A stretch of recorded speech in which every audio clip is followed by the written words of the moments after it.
में उपस्थित वरिष्ठ साथीगण और पंडाल में मौजूद युवागण, आज हमें ये गर्व महसूस हो रहा है कि एनसीआर रेलवे का रेल परिवार इस आयोजन को कर रहा है। ये गौरव की बात है कि एक किसी संगठन या किसी एक व्यक्ति के रूप में नहीं, एक परिवार के रूप में ये आयोजन हो रहा है। ये बहुत ही एक दूरगामी सोच है कि इस तरह का आयोजन जिसमें परिवार लिखा हो, रेल परिवार, ये एक बहुत बड़ा संदेश देता है कि हम हर जाति, संप्रदाय, धर्म के सभी लोग इसमें शामिल हैं। ये दर्शाता है। अगर हमारा संगठन SC ST अब इसमें नाम लिखता है तो भी उसमें सब लोग शामिल होते हैं, लेकिन आयोजक का नाम आता है SC ST संगठन कर रहा है।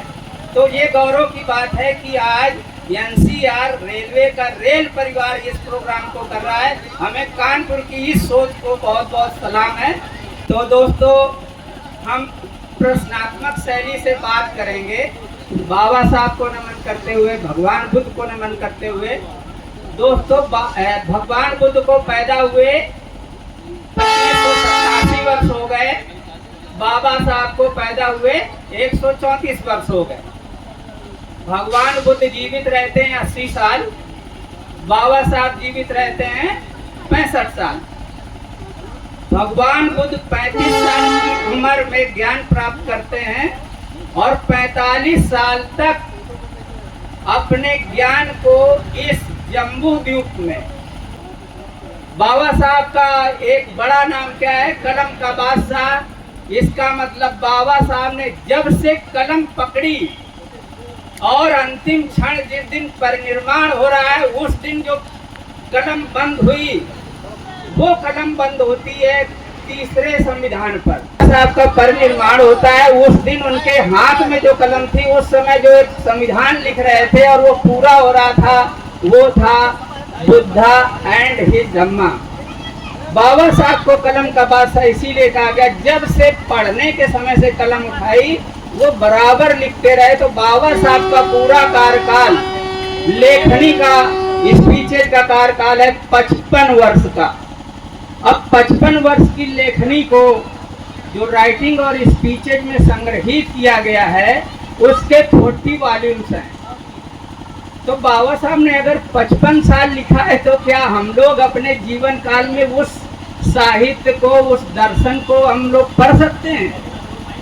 तो देखिए कि इतना महामानव, आज हम ये बताना चाहेंगे कि जो आज डिजिटल वर्ल्ड है, वर्चुअल दुनिया है, उसमें सब लोग इन्वॉल्व हैं, लेकिन जो अगर आज आकलन करें तो सबसे बड़ी शख्सियत भारत की भगवान बुद्ध पूरे विश्व में छाए हुए हैं। और भारत की दूसरी शख्सियत भारत रत्न बोधिसत्व छाए हुए हैं। आज ग्लोबल स्तर पर आर्थिक तंगी का युग चल रहा है, उसमें बाबा साहब की अर्थशास्त्र को पढ़ा जा रहा है।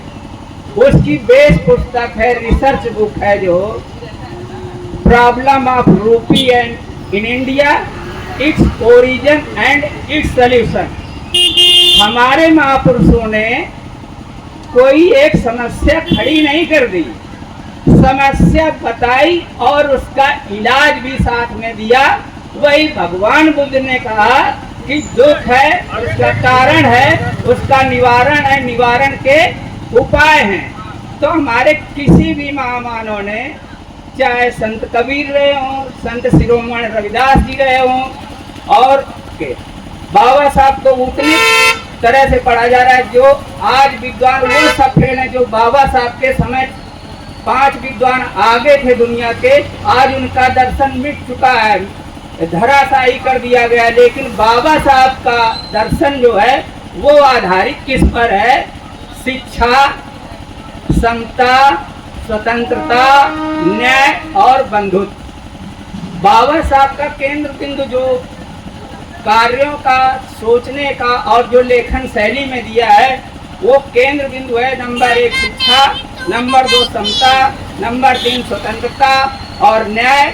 इसके बाद बंधुत्व। बंधुत्व जो सबसे बड़ी बात है। आज हम लोग जो बात आपस में करते हैं कि हम एक नहीं है, हम इन जो 5 ये शब्द हैं, अगर इसको लेके चलते हैं, यही भारतीय संविधान की आत्मा है। तो बाबा साहब ने ऐसा सारा कुछ 55 साल लिखा, हम लोग आज 10 मिनट में या पूरे 1 घंटे में या 24 घंटे में बयान नहीं कर सकते हैं। तो ये हम बताना चाहेंगे कि हम लोग नागरिक कब बने। हमारा प्रश्न है कि हम लोग नागरिक कब बने। तो दोस्तों, देश किसी भी राष्ट्र में रहने वाले लोग व्यक्ति तो होते हैं, लेकिन नागरिक नहीं होते। लेकिन जब नागरिक कहलाता है तो वो सभी नागरिक व्यक्ति होते हैं। तो हम लोग नागरिक कब बने हैं? 26 जनवरी 1950 को। इसके पहले हम लोग क्या थे? ब्रिटिशर्स के नियम कानून से चलते थे, तो हम लोग इस देश में व्यक्ति के रूप में थे। तो सबसे पहले संविधान की देन इस देश के हर व्यक्ति के लिए नागरिक बनाने की जो है वो बाबा साहब ने दी हुई है। जब संविधान लागू होता है तो नागरिक बनते हैं। इसी तरह से बाबा साहब के 3 संविधान हैं। दोस्तों, सभी लोगों को जानकारी होगी भारतीय संविधान के बारे में, लेकिन बाबा साहब ने जो जीवन भर लिखा है उसमें 3 संविधान की आपको जानकारी होनी चाहिए।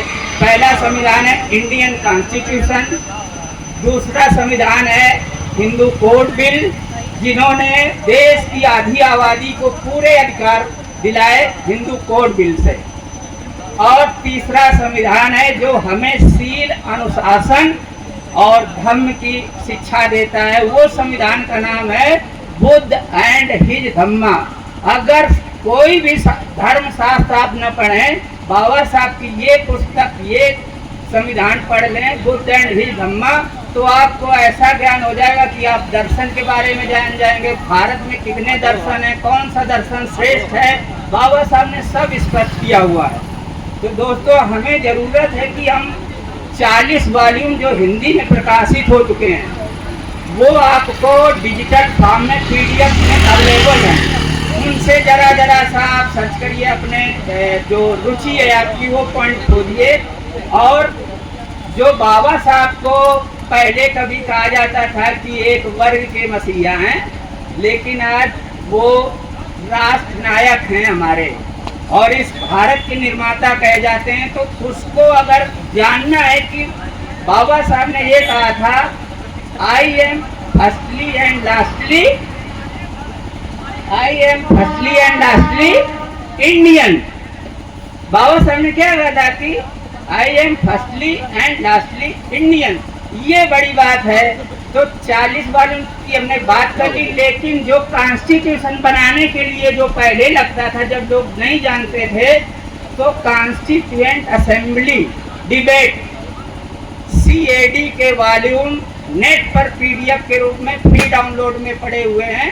इसमें जब पढ़ेंगे तो जो 7243 संशोधन प्रस्तुत हुए थे ड्राफ्ट में, उसमें बाबा साहब ने सारे का अध्ययन किया, जवाब दिया और 2000 कुछ संशोधनों को उन्होंने प्रमाणित किया। तो बाबा साहब ने कितनी मेहनत करी, कितने प्रश्न उठाए गए, 7243, और उनके हर प्रश्न का जवाब देते हैं। इसलिए बाबा साहब का जो योगदान है संविधान निर्माण में, उसको प्रारूप समिति में जो मेंबर थे कृष्णाचार्य जी, उन्होंने कहा कि हम बताना चाहेंगे, संविधान सभा की मीटिंग में कहते हैं कि इसमें प्रारूप समिति में 7 सदस्य थे, लेकिन इस संविधान के बनाने का पूरा श्रेय बाबा साहब को जाता है।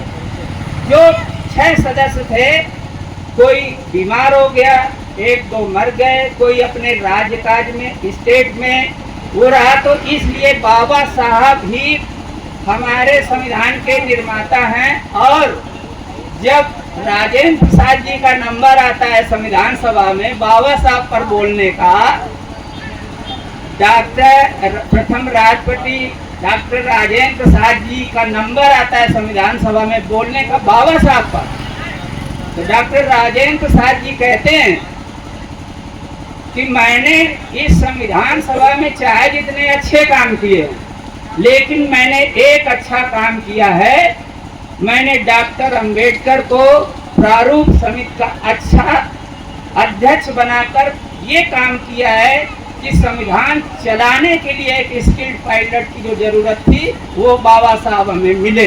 दोस्तों, ये बाबा साहब ने अपने लिए नहीं कहा कि हमने ये कर दिया वो कर दिया, लेकिन हमने बाबा साहब को स्किल्ड पायलट के रूप में पाया, जिसने संविधान सभा को बहुत कायदे से चलाया। प्रारूप समिति ही नहीं, संविधान सभा को बहुत कायदे से चलाया। तो जो लोग वो जो मान लीजिए व्हाट्सएप यूनिवर्सिटी है उसकी तो बात नहीं करना, लेकिन जो हमने बताया कि आप सीएडी कॉन्स्टिट्यूएंट असेंबली डिबेट्स है उसको आप लेंगे तो ये सारा सच आपको मिल जाएगा। तो दोस्तों, बाबा साहब ने तो हर दिन सब नई चीज कही है, अनुभव किया है, उसको कार्य रूप दिया है, फिर उसको अंतिम रूप में उनका जब दर्शन संजोया गया वो बात कब की है, 14 अप्रैल 1990 को जब बाबा साहब को भारत रत्न दिया जाता है तो महाराष्ट्र में उपलब्ध इंग्लिश स्पीचेज, मराठी स्पीचेज इनका संग्रहण भारत सरकार कराती है और 22 वॉल्यूम प्रकाशित होते हैं। लेकिन जब आर्काइव में सारा कुछ आ जाता है, अगर भारत नहीं देगा तो ब्रिटेन देगा वो आर्काइव से एंट्री, तो सीएडी जब आया कॉन्स्टिट्यूएंट असेंबली डिबेट तो लोगों के कान खड़े हो गए और उसको पढ़ने वाले सारे अधिकांश लोग जनरल के हैं। हमें जरूरत है उस कॉन्स्टिट्यूएंट असेंबली के हर चैप्टर को खोलिए, आगे बढ़ते जाइए और जो 22 पहले वॉल्यूम बने, लेकिन जब और संकलन हुआ तो 40 वॉल्यूम में पूरी चीजें आ गई हैं, उसमें बुद्ध एंड धम्मा भी एक वॉल्यूम है। तो दोस्तों, एक इंफॉर्मेशन के युग में जो वर्चुअल युग है वो हम स्क्रीन में देखते हैं, लेकिन जो रियल हम लोग हैं ये लोग हैं, रियल वर्ल्ड दिस जो इंटरेक्शन हो रहा है, हम लोग बैठे हैं, ये रियल दुनिया है। और वर्चुअल दुनिया में बहुत सारी दुनिया, चाहे भारत के लोग हों चाहे कुछ हों, अभी जब गिबली आया तो उस दिन भारत में वो वायरल हो गया और सभी ने गिबली का बना डाला। तो हमें ऐसा काम नहीं करना है, हमें पढ़ाई पर जोर देना है कि बाबा साहब का असली जो राइटिंग एंड स्पीचेज है उसको पढ़ा जाए। और बाबा साहब का जो नारा है, शिक्षित बनो, संगठित रहो, संघर्ष करो, एक्चुअल में इसका ओरिजिनल स्वरूप का क्रम हम बता दे रहे हैं। एजुकेट, एजिटेट, ऑर्गेनाइज, ये क्रम है। कोई भी अगर डिबेट करता है ये कस्टमरी चलन में है, शिक्षित बनो, संगठित रहो, संघर्ष करो। संघर्ष में इसमें वैचारिक संघर्ष करना, जितने आपके पास साहित्य उपलब्ध है उसमें अगर कुछ गलत बातें हैं बाबा साहब के, उसमें भी उसको आप अपने विवेक से सही करने की बात लिख सकते हैं। यही भगवान बुद्ध ने कहा, मेरे कहे हुए को मत मानो, इसको जानो, समझो और अपनी कसौटी अपने विवेक को उतारो तब मानो। तो यही क्रम है, एजुकेट, एजिटेट, देन ऑर्गेनाइज। तो दोस्तों, हमने ये छोटी सी जानकारियाँ दी हैं और इतना ज़्यादा बाबा साहब का मैंने बताया 55 साल की लेख को कोई भी आज हम आप व्यक्ति न पढ़ सकता है अपने जीवन में, और बोलना तो दूर की बात है। तो दोस्तों, बहुत बहुत साधुवाद। और आप हमारे आदरणीय वीरेंद्र भाई साहब, बीपी सिंह साहब और आप सभी लोग परिचित ही हैं। जो भीम अनुयायी है वो एक दूसरे से परिचित है। और रेलवे के बारे में जो हमने शुरू में पढ़ा, रेलवे क्या है? रेलवे रक्त वाहिनी है, देश की रक्त वाहिनी है। और इस रक्त वाहिनी में जो आप चल रहे हैं उस रक्त की मज्जा है, प्लाज्मा है जो इसको चलाते हैं।